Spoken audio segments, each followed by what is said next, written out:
တစ်ချိန်လုံးကဗင်နီဇွဲလားနိုင်ငံဆိုတာတောင်အမေရိကရဲ့အချမ်းသာဆုံးနိုင်ငံလို့ပြောလို့ရလို့ကမ္ဘာအဆင့်မှာတောင်တောင်အမေရိကရဲ့ Saudi Arabia လို့တင်စားရလောက်တဲ့အထိကိုအရန်ချမ်းသာတဲ့နိုင်ငံဖြစ်ခဲ့တယ်ဗျာဗင်နီဇွဲလားနိုင်ငံရဲ့ငွေကြေးကလည်းအမေရိကန်ဒေါ်လာထက်ကိုပိုပြီးတော့တန်ဖိုးရှိပြီးတော့ဥရောပလူတွေဆိုရင်အလောက်ကန်အခွင့်အလမ်းတစ်တွေရှာဖို့အတွက်ဗင်နီဇွဲလားနိုင်ငံကိုလာပြီးအခြေချအမျိုးတောင်ရှိရဗျာအဲ့လောက်ထိချမ်းသာခဲ့တဲ့နိုင်ငံကဘာလို့ဒီလောက်ထိတောင်စုပ်ပြတ်တက်သွားရလဲဆိုရင်ကျွန်တော်တို့အတွက်ကိုသင်ခန်းစာယူစရာအကြီးတစ်ခုရှိနေရဗျာဗင်နီဇွဲလားရဲ့ရွှေခေတ်အကြောင်းကိုပြောရမယ်ဆိုရင်1950ခုနှစ်ကနေစပြီးတော့ပြန်ပြောရလိမ့်မယ်ဗျာအဲ့ဒီအချိန်တုန်းကဗင်နီဇွဲလားရဲ့တိုးတက်မှုနှုန်းကကမ္ဘာမှာအမြန်ဆုံးဆင်းဝင်ခဲ့တဲ့အထိကိုအရန်တိုးတက်လာခဲ့ရဗျာဗင်နီဇွဲလားနိုင်ငံအလောက်ကြီးချမ်းသာသွားတဲ့အကြောင်းရင်းကတော့ရေနံကြောင့်ပဲဗျကမ္ဘာအကြီးဆုံးရေနံတိုက်ကြီးကိုပိုင်ဆိုင်ထားတဲ့အတွက်တဘာဝတယံဇာတာကနေပဲနိုင်ငံကိုတဟုန်ထိုးချမ်းသာသွားစေတာဗျာ1950ခုနှစ်တွေမှာဗင်နီဇွဲလားနိုင်ငံရဲ့တဦးချင်းစီရဲ့ GDP ကအနောက်ဂျာမနီထက်ကိုပိုပြီးတော့မြင့်တယ်ဗျာဂျပန်ထက်ကို3ဆတောင်ပိုမြင့်တယ်ဒါကလေအာရှနဲ့ဥရောပနိုင်ငံတွေကဒုတိယကမ္ဘာစစ်တမ်းကြောင့်ရုန်းကန်နေရတဲ့အချိန်မှာ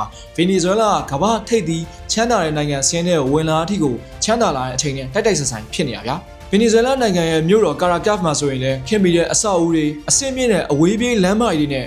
တောင်အမေရိကတိုက်ရဲ့ပါရီမြို့လိုတောင်တင်စားလောက်တဲ့အထိကိုကြီးကျယ်ခမ်းနားခဲ့လွန်းနေဗျာအစိုးရကလည်းရေနံရတဲ့ဝင်ငွေနဲ့နိုင်ငံသားတွေအတွက်ကိုအခမဲ့ပညာရေးတွေပေးတယ်အခမဲ့ကျန်းမာရေးစောင့်ရှောက်မှုတွေကိုကမ္ဘာအဆင့်မီထိအောင်ပံ့ပိုးပေးနိုင်ခဲ့ဒါပေမဲ့အဲ့လိုရွှေခေတ်ရဲ့နောက်ွယ်မှာအရန်ကြီးမားတဲ့အန်ဒီရတစ်ခုဟာကြိုပြီးတော့စောင့်နေရဗျာအဲ့ဒါတော့နိုင်ငံရဲ့စီးပွားရေးစနစ်တစ်ခုလုံးရေနံပေါ်မှာအားထားပြီးမိခုံနေရဗျာတကယ်လို့ကျွန်တော်တို့တန်ပန်လူတွေအလုပ်လုပ်တယ်ဆိုရင်တော့မှစီးပွားရေးတစ်ခုခုလုပ်တယ်တစ်ဖက်မှာ backup တစ်ခုခုထားထားရတယ်ဗျာနိုင်ငံတနိုင်ငံလုံးအနေနဲ့ရေနံပေါ်မှာပဲမိခိုတာတကယ်တမ်းဆိုရင်လည်းအရန်ကိုအန်ဒီရများတဲ့လောက်ရပဲကမ္ဘာအကြီးဆုံးရေနံတိုက်ကြီးကိုပိုင်ဆိုင်ထားတဲ့အတွက်ရေနံနေပတ်စံနေအများကြီးရနေဗျာအဲ့အနေပတ်စံနေအများကြီးရနေတဲ့အတွက်တခြားစိုက်ပျိုးရေးတွေစက်မှုလက်မှုလုပ်ငန်းတွေအကုန်လုံးကိုလစ်လျူရှုထားခဲ့ကြတယ်ဗျာ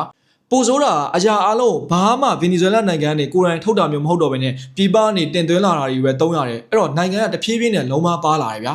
1980ခုနှစ်ရောက်တဲ့အခါမှာကမ္ဘာရေနံဈေးနှုန်းတွေစပြီးတော့ကျလာဗျာအဲ့ဒီအခါမှာတော့ရေနံတစ်ခုတည်းပဲအားကိုးနေတဲ့ဗင်နီဇွဲလားနိုင်ငံရဲ့စီးပွားရေးကစပြီးတော့ရိမ့်ရိုင်လာပြီအစိုးရကလည်းအရင်လိုမျိုးငွေကြေးတွေအမြောက်များမသုံးနိုင်တော့တဲ့အခါမှာပြည်သူတွေကြားထဲမှာမကျေနပ်မှုတွေစလာတယ်အဲ့ဒါကပဲဗင်နီဇွဲလားနိုင်ငံရဲ့ရွှေခေတ်ကိုအဆုံးသတ်ဖို့အတွက်အကြောင်းလေးစလာလို့ပြောလို့ရတယ်ဗင်နီဇွဲလားနိုင်ငံကိုအဆိုးဆုံးရောက်သွားတာအဲ့အချိန်တွေပဲတော့မဟုတ်ဘူးဗျာအားလုံးသိတဲ့အတိုင်းနိုင်ငံရေးအပြောင်းလဲတွေလည်းဖြစ်တယ်ဗင်နီဇွဲလားကိုအရင်နဲ့မတူတဲ့လမ်းကြောင်းပေါ်ကိုနိုင်ငံရေးအပြောင်းလဲတွေကနေလည်းဆွဲခေါ်သွားတာတွေလည်းပါတယ်ဗျာဗင်နီဇွဲလားရဲ့ရွှေခေတ်ကနေကျွန်တော်တို့ပေးတဲ့သင်ခန်းစာတော့ရှင်းရှင်းလေးဗျာတယံဇာတကျွယ်ဝတာကျွန်တော်တို့အတွက်ကောင်းကြီးတစ်ခုဖြစ်နိုင်တယ်လို့မျိုးပဲအဲ့ဒီတယံဇာတတွေရှိနေခြင်းကကျွန်တော်တို့အတွက်ချိန်စာလည်းဖြစ်နိုင်တယ်ဗျာဒီတယံဇာတတွေကိုပဲအားကိုးပြီးမိခိုလိုက်တာပို့ပြီးတော့အဆင့်တက်အောင်မကြိုးစားတာပို့ပြီးတော့ထိမ့်သိမ့်ဖို့မကြိုးစားတာတွေကချိန်စာတစ်ခုလည်းဖြစ်သွားစေနိုင်တယ်ရေနံနဲ့ရတဲ့ငွေတွေကိုရေရှည်ရင်းနှီးမြုပ်နှံမဲ့စာအလွယ်သုံးတာတွေအဂရိလိုက်စားတာတွေစီးပွားရေးလမ်းကြောင်းမာရွေးတာတွေကကမ္ဘာအချမ်းသာဆုံးနိုင်ငံတနိုင်ငံအောင်တောင်မှဟိုးအောက်ကကမ္ဘာအစင်းဆုံးနိုင်ငံဆင်းဝင်သွားတဲ့အထိကိုဆွဲချသွားစေနိုင်တယ်နေကုန်းချုပ်အနေနဲ့ပြောရမယ်ဆိုရင်ဗင်နီဇွဲလားရဲ့ရွှေခေတ်က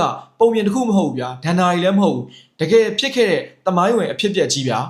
ရွှေခေတ်ကိုတကယ်လို့ကိုကရလာရင်ပိုင်ဆိုင်ရုံနဲ့မပြီးသေးဘဲနဲ့ဆက်ပြီးတော့ထိန်းထားနိုင်ဖို့ဆက်ပြီးတော့တိုးတက်သွားနိုင်ဖို့အများကြီးလိုတယ်ဗျာကျွန်တော်တို့လူဘွားတွေမှာဆိုရင်ကျွန်တော်တို့အလောက်ကန်ကောင်းကောင်းတစ်ခုရတယ်ဝင်ငွေကောင်းကောင်းတစ်ခုရတယ်ဆိုရင်လည်းအဲ့မှာပဲပျော်မွေ့မနေဘဲနဲ့ဆက်ပြီးတော့ထိန်းသိမ်းသွားနိုင်ဖို့ပို့ပြီးတော့တိုးတက်ဖို့စ조사အားထုတ်ဖို့အများကြီးလိုတယ်